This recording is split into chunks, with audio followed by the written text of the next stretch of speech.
Welcome to Wrestling with Heart, a podcast looking at pro wrestlers giving back to their community. Join me, Stanley Carr, as I interview wrestling's hottest names who use their platforms as entertainers to raise awareness and do community service. Hello and welcome to another edition of Wrestling with Heart. This is the show where we talk with professional wrestlers and professional wrestling personalities about their lives in and outside of the ring, as well as doing acts of charity work, community service, volunteering, and spreading positivity. We're always about the positive vibes here on the show, and with me right now, I've got a very special guest. He is a legend of the WWE's Attitude Era. If you grew up watching wrestling in the late 90s, has worked with Edge and Christian, the Hardy Boys. He's been involved in so many cool and crazy storylines, and is a trainer now, has his own school. Pleased to welcome the one, the only Gangrel. Welcome to Wrestling with Heart. What's going on, Wrestling with Heart? How are you? Glad to be here. Yes, it's my pleasure. So let's talk about your childhood. You were born in Fort Lauderdale, Florida. Talk about your upbringing. So I was born in Fort Lauderdale, Hollywood, raised in Deerfield Beach, Florida, went to Deerfield Beach High. Grew up on the, some could say it was the wrong side of the tracks. It was the rough side of the tracks. It was definitely probably one of the roughest neighborhoods in Deerfield. And, I wanted to play, I wanted to be a professional football player and go on to also be a preacher, believe it or not. And then, unfortunately, I lost my brother. He died at a very young age, and then I broke my neck, and they said I couldn't do any more sports. So, any physical sports. So I kind of took a wrong turn. I went total different direction. So from the age of like 13 to 17, I was a lost soul. I was all over the place, getting in all kinds of trouble, falling into the neighborhood mischief that you can. And then I discovered pro wrestling. I was old enough. I didn't need a parent's signature anymore. So I'd already moved out from home. I was on my own. So then I started wrestling at 17 and I never looked back. Professional wrestling, yeah. Whenever I've had people on the show, a lot of them got into sports at an early age. It seems like it was an escape for a lot of them. Was that the same for you? Yeah, I just thought that's the only way I'm going to get out of this neighborhood and get off to a good college, and then it became where I wanted to be a professional football player and a preacher. So yeah, it was definitely an escape, and but then I found pro wrestling to save me because I was lost, man. So I owe pro wrestling everything. It owes me nothing. Now, growing up, were you watching wrestling just for fun before you realized, hey, I want to do this for a living? Oh yeah, growing up in South Florida was championship wrestling from Florida. So, it was creature feature, wrestling, and roller derby on a Saturday. So after we watched all three of those, would be out in our front yard in a little median out there, all the little neighborhood, just beating the heck out of each other, imitating all the wrestling moves and whatnot, like dropping elbows and trying to body slam each other. Actually, probably doing way more harm than I ever did playing football or anything else. But Yeah. It seems like football, wrestling kind of go hand in hand as far as physicality. Did you have any favorites growing up? Well, Dusty Rhodes is one of mine. Barry Windham. Barry Windham. I was a big fan of Barry Windham because little did I know that, like, when I was watching Barry Windham, 3 years later, I would be like wrestling and be in the same locker rooms with Barry Windham. So it was a crazy journey. And, as the Professor Boris Malenko trained me, he always says the journey is the jewel. There's no jewel at the end of the journey or anything. The journey is the jewel. And you got to remember that. And you got to enjoy the journey and appreciate everything you take in and you learn and you experience along that way. Exactly. You have to be appreciative. Live for the moment. Don't take any Yes. moment for granted. And um, like you said, you train under Boris Malenko. It's a tough business. You really, people think, oh, wrestling, and like once you get into that ring, you really take a lot of punishment on your body. I mean, it's hard. It's an art form. I'll say it's a violent ballet. You got to be an artist. You got to have some grace to you, but there's a lot of violence involved. So it's a violent ballet, and but it's a great outlet. If you're having, if you're younger, what I try to stress to people that when they're in high school and stuff, they feel like, oh, I didn't get into college football get into baseball, or I didn't get a scholarship for this or that. What do I do? It's a great outlet, to get into, to relieve all that anger and stress and frustrations you have. You can go out there, you can be the nicest guy in the world and have to say yes sir, yes ma'am, shaking hands, work the bank teller job, or whatever job it is in life that you may not feel like you're happy doing, but you have to work, you got to eat, you got to pay your rent, you got to feed your family, or whatever your situation is. But then you can have this whole alter life as a pro wrestler. You can go out there and just could be the meanest person you want in the ring and snarl and growl at everybody, and go home and sleep very well at night instead of holding all that frustration in from that 40-hour week. And it's the same thing for the wrestling fans too, is they could have a stressful week at work doing what they're doing, and then they could go to a show and they could just go out there and vent and rage and let loose and enjoy another world, like. So it's a lot like going to a movie, but it's just a violent ballet. Yeah, it's all entertainment, just all rolled into one. Acting, uh, theater, just so many different outlets. And want to talk about your start in the business. Any pieces of advice that Boris gave you or your trainers gave you that you recall and have applied to today? uh, you know, he was just he would always he would just always tell you the journey is the jewel. He would get upset when he go, I'm talking apples and you're talking oranges, but it was just to enjoy it. He really said to enjoy it, because it's you're you got to look at it as almost, he would say, you're, think of a fruit, an orange, right? He goes, this business is going to take you like an orange. They're going to squeeze you out. They're going to get everything out of you until there's nothing left, and then you're done, kid. So you have to enjoy it, and advice, as in training wise, you just got to log a lot of ring time. You got to be patient. You got to get in there and not get frustrated. You just got to stay the course and be steady as you row. You got to get in there and just take it day by day. Don't get frustrated. Everybody learns on different levels. Some people pick things up like 1, 2, 3. Some people pick it up like 1, 2, and then maybe 3, 4, 5 comes quicker. We're all different people. We're all different individuals. And being a teacher now, teaching wrestling, I'm a coach, and I've been doing that on and off really since I started. I could tell you how I got into that. So I'll tell you a quick story. So I go, when I saw this ad in the paper, right? I told you I've already moved out on my own. They've taken all sports away. So I'm frustrated. So I see it added in the newspaper that says, be a professional wrestler, make money on the weekend. So I go, well, I'm gonna go fight people and make some money. So I go in the wrestling school, and Malenko is giving me a tour. Rusty was the head trainer. Rusty Brooks trained me too. He's a local fella down out of South Florida. And so I'm like, they're showing me the school, and I'm like sizing everybody up, going, I could take that guy. Oh, he's got a black guy. He's pretty good. So I'm in there like sizing everything up, and thinking like, I'm gonna go in here and just fight these guys. So about 3 weeks into the training, Rusty comes up to me. He was the head trainer, under Boris Malenko, and he's like, "Yo, do you think this is?" And I go, "What?" And he goes, "Do you think it's?" And back then they didn't want to say it was entertainment, or or in any way that the outcome is determined. And I go, "Oh man!" And I said, "Can I get my money back?" He goes, "What do you mean?" Oh yeah. I go, I need to make some money. He goes, you don't get into it for the money, kid. You get into it for the passion. I go, I understand, but I need to make some money. He wouldn't give me my small deposit I put down.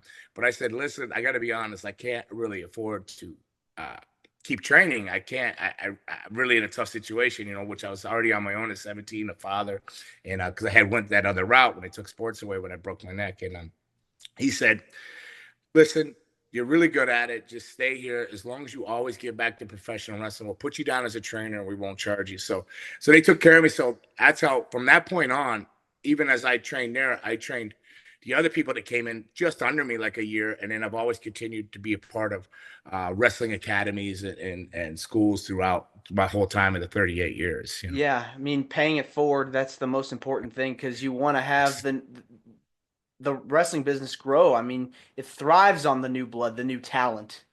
Yeah. And it's evolved. Wrestling's evolved a lot, like movies have, and video games, where it's like one like small person can take out an army at 30. So the mentality of it's kind of evolved and changed.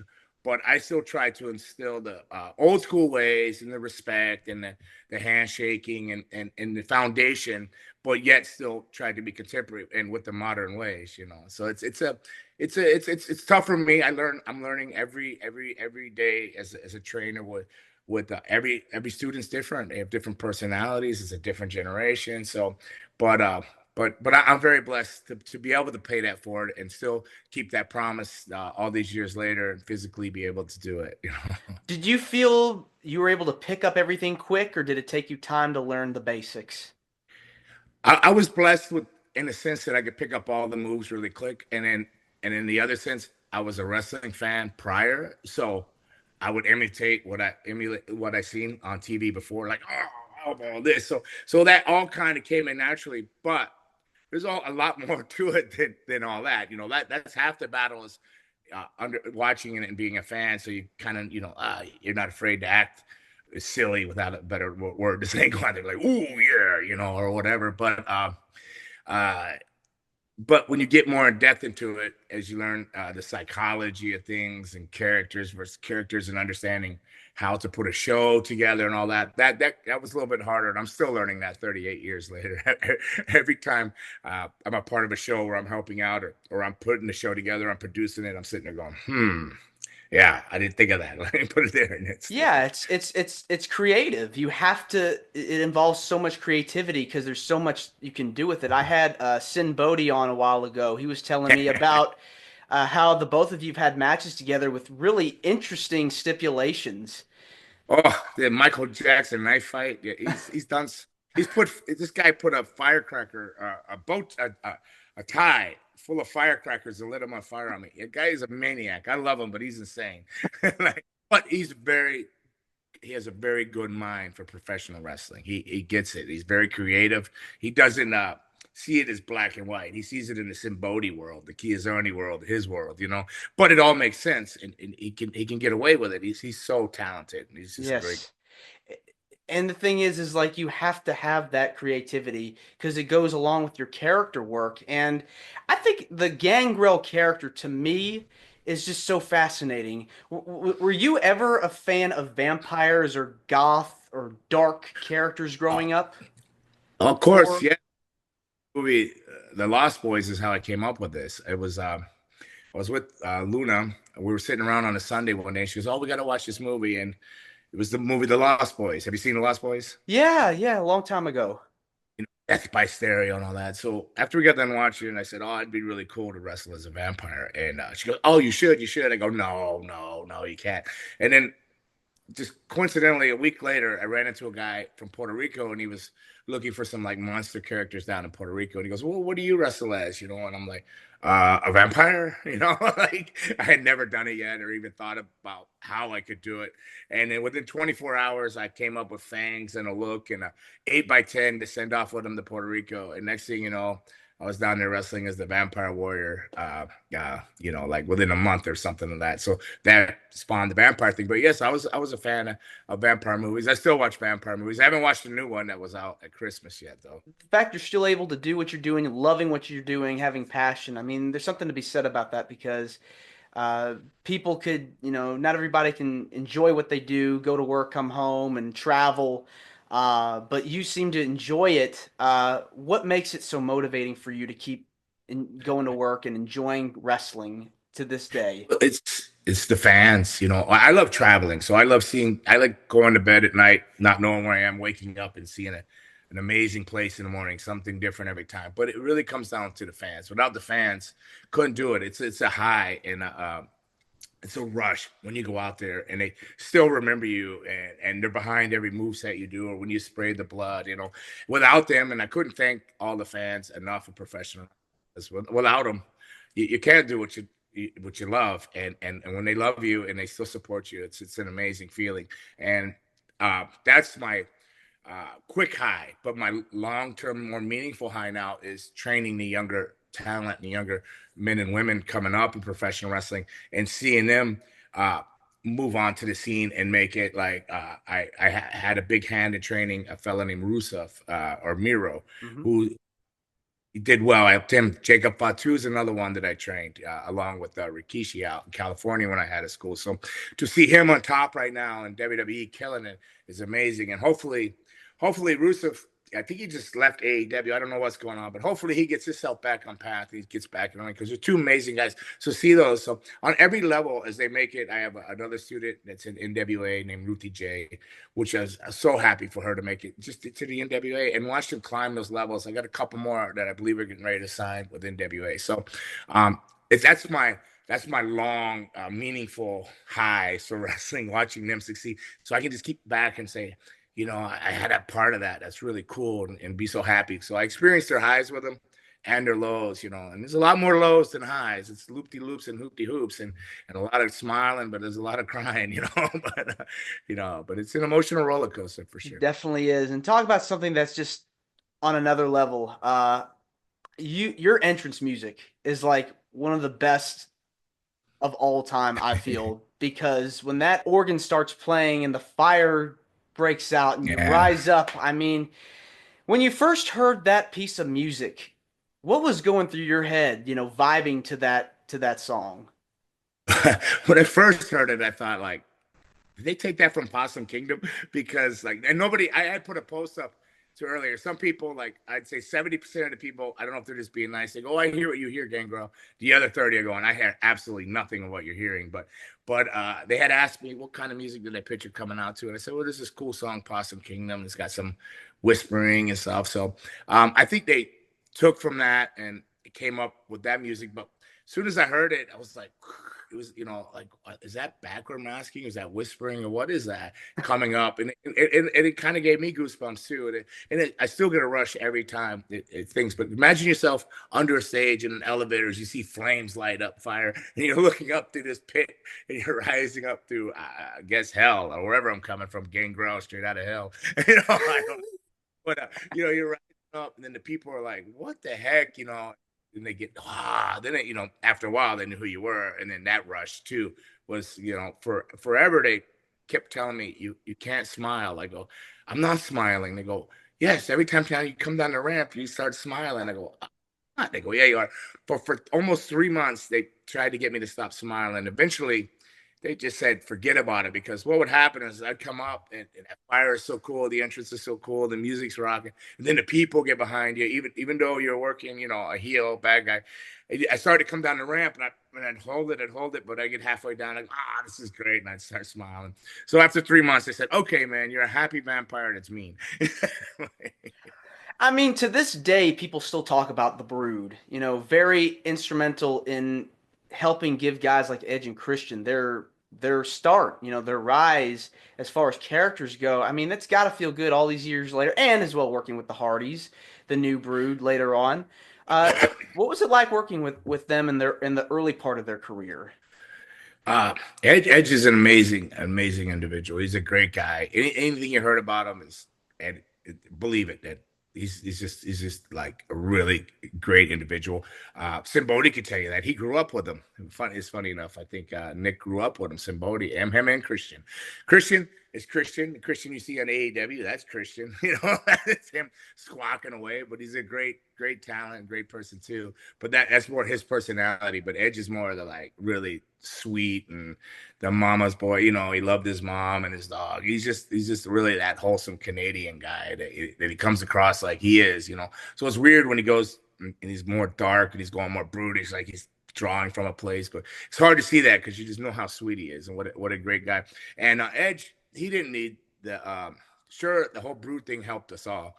But he didn't need it. I think they had him charted in to be a star. I think they knew he was going to be a star from day one when they signed him. They just didn't know how to start him, and it was just a perfect storm with me feuding him and then becoming the Brood. It was great chemistry, and it was an awesome time, and it was great.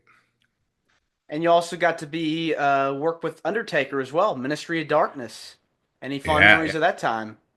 Uh, that was some strange times because sometimes if I go back to my background of wanting to be a preacher stuff, I was always questioning, man, is it cool to be a vampire or not? Am I crossing some lines? So I'd always ask myself that. But then in the ministry, when they started sacrificing people and doing these things, you're like, whoa. But but it was a really overall like cool visual, everybody would come out on the stage and stand, and it, but I don't think it helped us so much. People do remember it if they were ministry fans, but I think the Brood thing was, me personally, I think it was better by itself, better by itself. Yeah. Let's switch gears and talk about the stuff you've done outside of the business. I know you've been working, as you said, you've trained a lot of up and coming stars in the industry, but I know you've been involved with helping out with several causes as well. Talk to me about some of the stuff you've done as far as charity work is concerned. Well, I'm married to my lovely, beautiful wife who saved my life here, like Susan Nelson, and her daughter, who's my stepdaughter, Anna. She has epilepsy, and my wife's on the board of Epilepsy Alliance Florida. So we do a lot of walks and charity stuff like that. But we also try to always attend. So we're personally involved in that. We do things. There's another one coming up in April in Hollywood. That's the local one. And but we do a lot of walks for cancers. Being we both lost our parents for cancer, stuff like that. Toy drives, the basic community stuff in the community, getting out and without food on the holidays and stuff like that. So epilepsy is the main one, being it focuses, around the daughter, and it touches more personally, and the cancer, different cancer things we do for Anthony Rizzo's walk off every year in Parkland. But we try to always be involved in the community in whatever way we can. You had mentioned the epilepsy stuff. Could you elaborate on that a little bit? Yeah, like so. Her daughter, well, I think she was around 4. She was diagnosed with epilepsy, and nothing helped her. Surgeries, different medicines, and stuff like that. And then she started wrestling for a while. So I trained her to wrestle, and she was doing well with that because she could feel when her seizures would come. Her hand would twitch. She was able to take medicine, but they had cut these growths out in her head, and then they grew back again in her early 20s, right, or 20, and they couldn't take it out anymore because it would have affected her left side like a stroke. They couldn't cut it out from her brain, so they put a pacemaker in. And when they put that in, she had to stop wrestling because the headaches were so severe. She couldn't do rolls anymore. But her seizures had never stopped. She's one of the unfortunate ones that really just, she has them daily and daily, daily, daily. So, my wife, she's a saint, trying to care, and her daughter Anna is a warrior. She's an epilepsy warrior going through that. To see somebody have a seizure, we'd be sitting here doing this interview, and then I would hear a big thud, and I'd have to go run, and there'd be a puddle of blood. She's hit her head on the floor or something like that. So it's a frightening, humbling thing at the same time. And so my wife's a saint, going through that, and her daughter Anna, our stepdaughter, is definitely a warrior. And there's no easy task. And anybody out there and their families that are going through that, my heart goes out there to them. And you can reach out if you're in Florida, check out Epilepsy Alliance Florida and stuff like that. And you can see all the cool events. You can go out and support with the different walks. We got one coming up in Hollywood on April 1st or 5th. I think it's the 5th. I'm not sure. Early April, first weekend in April, I'm sure it is. But check that out. Come out and support it. They appreciate it. Put your purple on. Wear your purple. It's so hard when you have to deal with all this stuff because, especially somebody that's, really wants to learn how to wrestle and Yeah. overcome so much in their life. Well, they just feel like at that young age, you just feel like they're angry.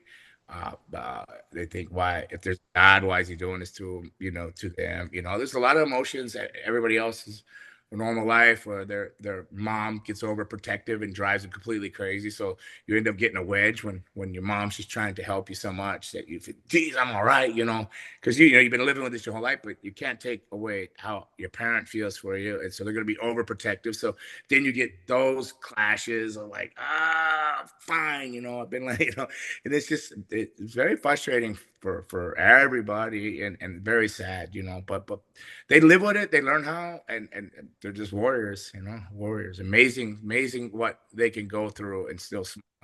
Absolutely. They've overcome so many obstacles in their life, after Yeah. years and years. Why do you feel passionate about helping out in your community? I always want to try to give back because like I said, I owe pro wrestling everything. So it's a platform that people will respect. And I want, this goes back to wanting to be a preacher when I was younger. So I was always wanting to help and give. So I feel like if I was able to come out of a rough neighborhood and get past all the odds, I broke my neck. I broke it twice. I broke it playing football, and then I broke it in WWE in 2000, I believe it was. That's when I disappeared off TV for a while. Was I broke my neck again. So, but pro wrestling gives you a platform, and you should use it in a positive way. I'm a Florida dude, South Florida, and I always want to get back to where I live and where I come from. And if I could change somebody's life, because like the path I was on was a horrible path. I should have been in prison or dead. The path, the route I took, and to if I could change somebody's thinking with just a little bit of advice or a hello or a smile or hey, come check that show or this and that, then then it's not. I need to do more than that in life, but that's just it's just rewarding to. Yeah, I feel it's like about I feel like I need to do that. Yeah, I mean, you've got such an inspiring story and overcome so much, be able to pay it forward and help others, train others, help out in your family. It's very important to make a difference and help out when you need to, when people are going through so much in their life. And you've been to so many different conventions and signings. I mean, it has to feel good when people come up to you and share memories, share their stories about when they saw Gangrel at a show or on television, uh, all these years later. Oh yeah, there's a girl called Masovich that wrestles. I don't know if you know who I'm talking about. Yeah, Yeah, so she used to write me on like what was it called, MySpace back in the day, like MySpace. And she was a fan. Like I remember it was her name was like Pitbull something. She'd always go, "Oh, she was a huge fan, this and this and that." And then I didn't hear from her for a while. And then I ran into her. She goes, "Hey, do you remember me?" She was like wrestling in Japan, and now she's this big star. So those are really cool. When you see that happen, where they were like a fan of yours, they come in. Sometimes you go, "Oh no, I hope I didn't drag them into this horrible business," but because it's not an easy road traveled, unless you're able to stop and say, "Okay, the journey is the jewel," and understand it's all about the journey and not get caught up with if I don't make it, I didn't do anything in life or to succeed. You got to understand all the great things that come from the path you're on, and but a lot of people don't see that. A lot of them go to it like I originally went, like, oh, I got to get a job and make some money. They think that, or I'm going to be a star, but you have to slow it down and rewind it and just and learn from all the lessons and you have so many more experiences in professional wrestling than you would just going to work, washing dishes or cutting grass. You're out there and you're in a room where there's three, or say it's a small show, there's 300 to 500 people on the show. Well, they're all watching you and up there. So that's 300 or 500 people that you're at work connecting with, and different personalities and things and people you can learn from or experience things from or change their frowns to smiles, turn their frowns around, upside yeah, down. exactly. All about putting a smile and trying to be positive, live in the moment, Yeah. and try to be optimistic. Before we go, Gangrel, I know you've worked with so many different people over the course of your career. Have you had like any favorite opponents that you enjoyed being in the ring with? Man, like everybody thinks I'm crazy when I say this, but do you remember Steve Blackman? Yes. I Yeah. loved I loved wrestling Steve Blackman. Loved him. Simbodi's another one because with such silliness we'd have. It's always a night out for him. But I loved wrestling Steve Blackman. I don't and uh there's so many though. You wrestle so many people. You can just name names out all over the place. But yeah, but for whatever reason, I always say Steve Blackman when people ask me that. I loved wrestling Steve. Yeah, the martial arts guru with the nunchucks. I don't know if it was because I knew that he could just kill me at will if he wanted to, and then I would always push the limits with him, and to see because he was such a serious guy, and I'd always be doing silly things, and he'd be like, "I think you're on drugs, you crazy bag," he'd say some crazy, like, "What's wrong with you? You're a vampire," He just had this sense of humor, but I don't know, I just loved wrestling though. Yeah, it's a good one. Well, Gangrel, this has been wonderful getting the chance to speak with you. I want to say thank you for coming on to the show. It means a lot to me and to my listeners and viewers that are watching this on YouTube. Where can people find more about you? I know you plugged the epilepsy cause that you've been working with earlier. If you don't mind plugging that again, as well as any other things you want to promote, feel free. The floor is yours. Oh yeah, no. You can check out Coastal Championship Wrestling. That's where I'm currently training, and here in South Florida, CCW or Coastal Championship Wrestling. Or if you're looking for me and you want to follow what I'm doing, Gangrel 13 on Instagram. I think Gangrel David Heath on Facebook. One of the others. You can find them through there somewhere. We're plugging in those names, But thanks for having me on here, and thanks for taking the time out to find positivity and spread more positivity out there in the universe, and put it out there, because there's so much negativity, and this world is so like upside down and crazy right now that but it matters what you're doing. It does. And thank you for having me on. I appreciate it. Absolutely. And you're more than welcome to come back. Okay. Thank you, my man. Absolutely. Take care. All right. Peace. This is Wrestling with Heart. I hope you found this podcast to be informative and entertaining. If you did, please hit the subscribe button and look out for the next edition.